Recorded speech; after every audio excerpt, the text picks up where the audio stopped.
ظالموں، تھوڑا بھی خوف نہیں ہے اللہ کا تمہارے دلوں میں؟ تمہیں اللہ کے عذاب سے بالکل ڈر نہیں لگتا؟ تم نے اللہ کے عذاب کو بالکل ہلکا لے لیا ہے۔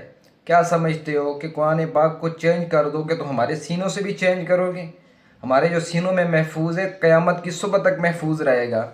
ان ظالموں نے کیا کیا ہے کہ الذین، جو لوگ یؤمنون ایمان لائے بالغیب، غیب پر، وہ یقیمون الصلاۃ، اور قائم کرتے ہیں نماز کو، انہوں نے کیا کیا ہے کہ الذین کے بعد لا لگا دیا ہے۔ لا کا مطلب ہوتا ہے نہیں، الذین لا ڈال کے یقین کریں کہ آنسو ہی نہیں تھم رہے جب اس طرح کی تصویر سامنے سے گزرتی ہے۔ ہم مسلمانوں کی غیرت کہاں چلی جاتی ہے ایسے ٹائم پہ؟ ہمیں آواز اٹھانی چاہیے تاکہ ایسے لوگوں کو لگام پڑ سکے، تاکہ ایسے لوگوں کو لگام ڈل جائے۔ یہ ظالم ہمارے ایمان پر، ہمارے قرآن پر بارہا بار وار کرتے ہیں۔ ہم نے اٹھنا ہے، آواز بلند کرنی ہے، ہر بندہ اپنے حصے کی آواز کو بلند